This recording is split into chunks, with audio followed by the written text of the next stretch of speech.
Student, easy way to learning journey and achieve में आपका स्वागत है। और स्टूडेंट, आज मैं लेकर आई हूँ आपके लिए डेमो क्लास, जो कि मैं इंग्लिश के बेसिक नॉलेज के ऊपर मैंने ये वीडियो बनाई है स्टूडेंट, जिसमें 6, 7, 8 के बच्चों को जो 9, 10 में आते हैं स्टूडेंट, उनको ना बेसिक नॉलेज नहीं होती है कि इंग्लिश में वो किस तरह से ट्रांसलेशन करे, किस तरह का कहाँ कौन से शब्द का यूज़ करे, उनको ये नहीं मालूम होता है। तो मैंने बेसिक नॉलेज के ऊपर ये इंग्लिश की वीडियो बनाई है और मैं घर पर ही अपने बैच स्टार्ट कर रही हूँ स्टूडेंट, जिसकी डेट मैंने आउट कर दी है।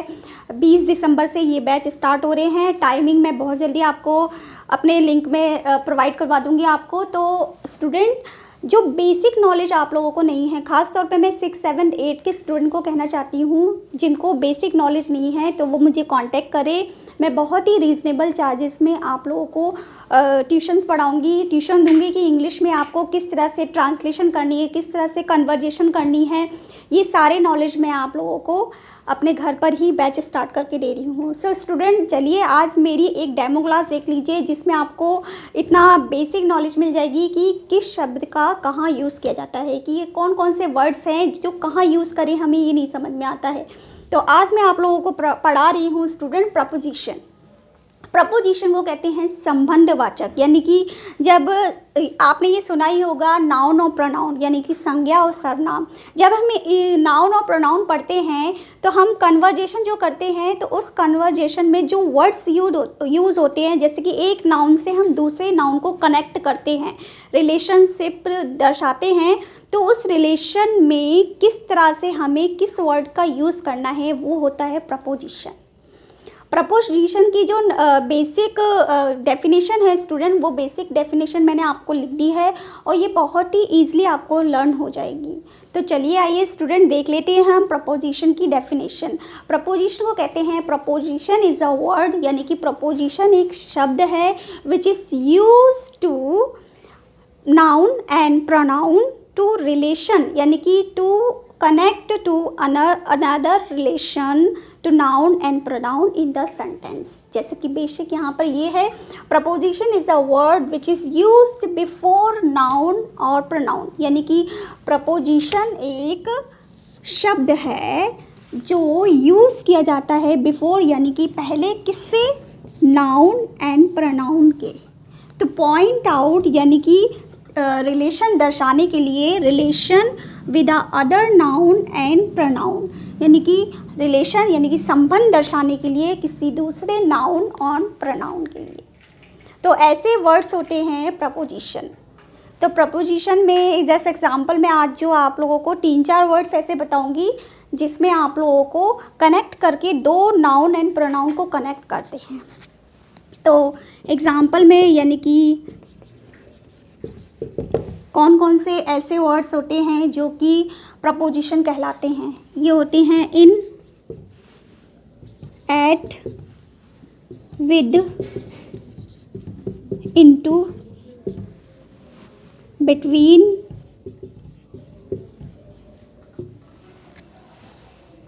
For, since, of and etcetera.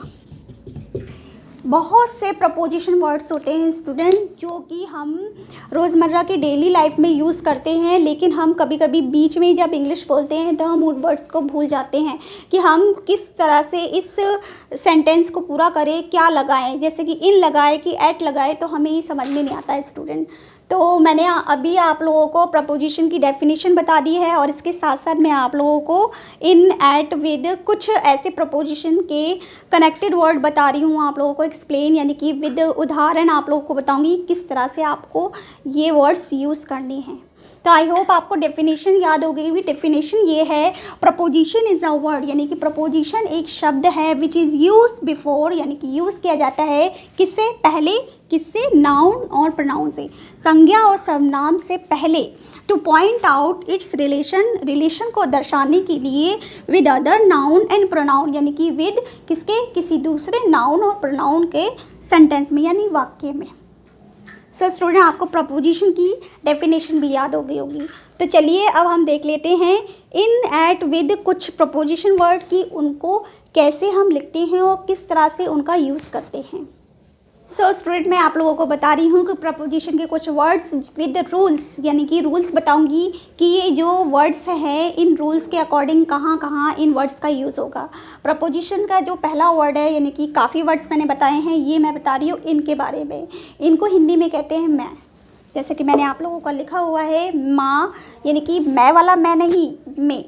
ठीक है, तो रूल्स ये है कि इनका जो यूज़ किया जाता है वो किया जाता है बड़े देशों, शहरों, नगरों, यानी कि जो बड़े बड़े प्लेस होते हैं, यानी कि बिग प्लेसेस में हम किसका, इनका यूज़ करते हैं स्टूडेंट। और फिर दूसरा ईयर रेफरेंस में, जब हम ईयर यानी कि 1947, 1948 और 1956 की बात करते हैं तो वहाँ पर भी इनका यूज़ होता है, यानी कि ईयर रेफरेंस के लिए हम इनका यूज़ करते हैं। तो आइए स्टूडेंट, मैंने आप लोगों का एग्जाम्पल लिखा हुआ है। एग्जाम्पल जो है मैंने हिंदी में लिखे हैं स्टूडेंट, जिसको हम ट्रांसलेट करेंगे इंग्लिश में, जो कि हमारे लिए डिफ़िकल्ट होता है। हम इंग्लिश टू हिंदी ट्रांसलेट कर लेते हैं, लेकिन हिंदी टू इंग्लिश ट्रांसलेट करने में हमें दिक्कत होती है। तो आइए, मैंने ये जो बहुत ईजिली एग्जाम्पल लिया है वह भारत में रहता है। स्टूडेंट, अगर इस किसी को भी इन वर्ड्स की, यानी कि ये शब्द हैं, इनकी हिंदी नहीं आती है तो मैं इस पर भी आप लोगों को बताऊंगी कि क्या वर्ड कहाँ पर इसको क्या कहते हैं और ये कैसे यूज़ किया जाता है कहाँ पर, तो मैं इन सब की भी नॉलेज दूंगी। तो मैंने यहाँ पर लिया है वह भारत में रहता है। वह मतलब यानी कि हम किसी लड़के की बात कर रहे थे, जनरली वह को ही रहता है, लिव्स इन इंडिया। अब ये देखिए, ये भारत जो है सबसे बड़ा देश है, यानी कि बड़े देश की बात हो रही है। भारत, अमेरिका, दिल्ली, ये सब जो देश हैं, यानी कि ये जो सिटीज़ हैं, ये बड़ी बड़ी सिटीज़ हैं और ये हमारा देश है। तो इनके लिए हम इनके साथ, यानी कि इंडिया के साथ हम इनका यूज़ करेंगे। आई होप आपको समझ में आ गया होगा कि एग्जाम्पल में जो इनका यूज़ किया जाता है वो बड़े देशों, नगरों और शहरों में, यानी कि बिग प्लेसेस के लिए हम इनका यूज़ करते हैं। अब दूसरा ऐसा ही मैंने एग्जाम्पल लिया है कि लड़कियां पार्क में बैठ रही हैं। यहाँ पर देखिए, मैंने प्लेसेस भी बताया है, तो जगहों के लिए भी हम क्या यूज़ करते हैं, इनका यूज़ करते हैं। जैसे कि इंग्लिश इसकी बनेगी लड़कियां हैं, बहुत सारी लड़कियां हैं, girls are sitting in the park. Okay, girls are sitting in the park. तो लड़कियां हैं जो है पार्क में बैठ रही हैं। तो यहाँ पर ये देखिए पार्क है, यानी कि जगह है, और उसके साथ हमने किसका यूज़ किया है, इनका। ऐसे ही हमने इंडिया यानी कि शहर का नाम, यानी कि देश का नाम लिखा और उसके बाद यूज़ किया हमने इनको। तो आई होप आपको समझ में आ गया होगा इनका यूज़ कैसे किया गया जाता है। बड़े देशों, शहरों, नगरों, बिग प्लेसेस के लिए हम इनका यूज़ करते हैं। अब मैं ये बता देती हूँ ईयर रेफरेंस में कैसे हम यूज़ करेंगे इनका। तो जैसे कि हम 1947 में आज़ाद हुए, ये आपको समझ में आ गया। ये देखिए मैंने ईयर लिख दिया है। अब इस ईयर के साथ क्या यूज़ होगा, इन। जैसे कि वी गॉट फ्रीडम इन 1947। समझ में आ गया, यानी कि ईयर का जो रेफरेंस देंगे उसके साथ भी हम इनका यूज़ करेंगे। आई होप स्टूडेंट आपको इनका यूज़ समझ में आ गया होगा कि इनका जो प्रपोजिशन है वो है एट। ठीक है, एट का यूज़ जस्ट अपोजिट, जैसे कि मैंने इनका बताया था कि बड़े बड़े प्लेसेस के लिए होता है, वैसे ही एट का यूज़ जो होता है वो छोटे कस्बों,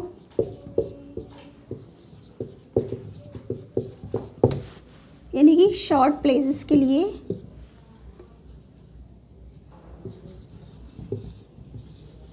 प्लेसेस या टाइम, छोटे कस्बों या स्मॉल प्लेसेस के लिए या टाइम के लिए एट का यूज़ होता है स्टूडेंट। जैसा कि एग्जांपल दे रखा है, आपको समझ में आ गया होगा कि एट का यूज़ कहाँ कहाँ होता है। एट का यूज़ होता है टाइम, जब हम समय की बात करते हैं तो वहाँ यूज़ होता है। दूसरा छोटे कस्बों में और स्मॉल प्लेसेस में क्या यूज़ होता है, एट का यूज़ होता है। जैसे कि पहला एग्जाम्पल लिखा हुआ है, मैं प्रतिदिन 5 बजे उठ जाती हूँ। यहाँ टाइम की बात हो रही है, तो हम यहाँ पर 5 बजे है, यानी कि आपको मालूम ही है 5 बजे को क्या कहते हैं, एट 5 o'clock।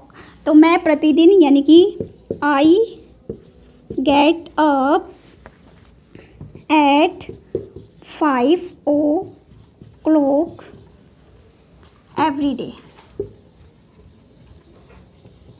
यानी कि मैं रोज़ 5 बजे उठ जाती हूँ। तो ये आपको समझ में आ गया, ऐट कहाँ यूज़ हुआ, ये यूज़ हुआ है। टाइम की बात हो रही है, वहाँ ऐट का यूज़ हो गया। अब दूसरा, मैं दिल्ली में शास्त्री नगर पर रहती हूँ, यानी कि यहाँ पर देखिए स्टूडेंट, एक बड़ा यानी कि बिग प्लेस है और एक छोटा प्लेस है। बिग प्लेस के लिए मैंने आपको बता दिया है, इन लगता है, तो दिल्ली के साथ इन लगेगा और शास्त्री नगर के साथ क्या लग जाएगा, ऐट, यानी कि आई लिव्स एट, पहले शास्त्री नगर लिखेंगे हम, शास्त्री नगर कहाँ पर, इन दिल्ली। आई होप स्टूडेंट आपको अब समझ में आ गया होगा कि यहाँ पर एट कहाँ लगा है, छोटे यानी कि शॉर्ट प्लेस के लिए हमने क्या लगाया है, एट को, और बिग प्लेस के लिए क्या लगाया हमने, इन। तो समझ में आ गया आपको, मैं दिल्ली में शास्त्री नगर पर रहती हूँ, जैसे कि आई लिव्स एट शास्त्री नगर इन दिल्ली।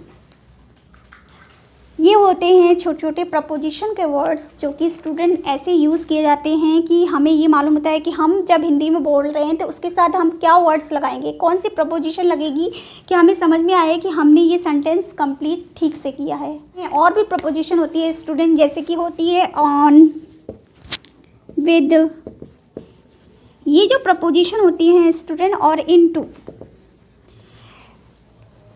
ये प्रपोजिशन के वर्ड्स हैं, ऑन, विद, इनटू। तो ऑन को कहते हैं हिंदी में पर, तो जैसे हम किसी एक स्थान पे कोई वस्तु स्थिरता से रखी हुई है, जो कोई चीज़ रखी हुई है, पुस्तक रखी हुई है, तो हम वहाँ पर क्या कहते हैं कि ये पुस्तक टेबल पे रखी हुई है, तो वहाँ के लिए हम क्या यूज़ करते हैं, ऑन यूज़ करते हैं। ऐसे ही दूसरा विद है, विद को कहते हैं साथ, यानी कि हम किसी के साथ जब बाज़ार जाते हैं तो हम ये लिखते हैं ना, I am going to market with the father, यानी कि विद द फादर, हम पिताजी के साथ बाज़ार जा रहे हैं, तो वहाँ पर विद का यूज़ होता है। ऐसे ही इनटू है, इनटू वहाँ यूज़ किया जाता है स्टूडेंट जब कोई बाहर से अंदर प्रवेश करे, जैसे कि जैसे जो है कुएं में गिर गया, तो वो क्या हुआ, कुएं में गिर गया यानी कि अंदर की ओर जा रहा है, तो वहाँ पर क्या यूज़ होता है, इनटू यूज़ होता है। ऐसे काफ़ी वर्ड्स हैं स्टूडेंट जो कि प्रपोजिशन के, जो कि मैं आप लोगों को, जो बैच स्टार्ट हो रहे हैं, मैं आपको डीपली समझाऊंगी। अगर आप लोगों को ये इंग्लिश की जो बेसिक नॉलेज लेनी है तो मेरे बैच स्टार्ट होने वाले हैं बहुत जल्दी, मैंने लिंक भी दे दिया है आपको, तो आप मुझे कॉल कर सकते हैं। और काफ़ी लोग बच्चों ने एनरोल कर लिया है। मैं ऑफलाइन और ऑनलाइन दोनों वीडियोस आप लोगों के लिए बनाऊंगी स्टूडेंट। ये मेरा प्राइवेट वीडियो है स्टूडेंट, ये स्पेशली मैंने डेमो क्लास आप लोगों के लिए ली है। अगर जो भी बच्चा जिसको बेसिक नॉलेज नहीं है इंग्लिश की, तो आप लोग मुझसे कांटेक्ट कर सकते हैं। मैं पूरी कोशिश करूँगी कि आपको बेसिक नॉलेज दूँ इंग्लिश की। तो चलिए स्टूडेंट, मैं बहुत जल्दी आऊँगी नेक्स्ट वीडियो लेकर। तब तक के लिए आप अपना ख्याल रखिए, खुश रहिए, सुरक्षित रहिए और कॉल ज़रूर करिए अगर आप लोगों को बेसिक नॉलेज लेनी है इंग्लिश की। Thank you.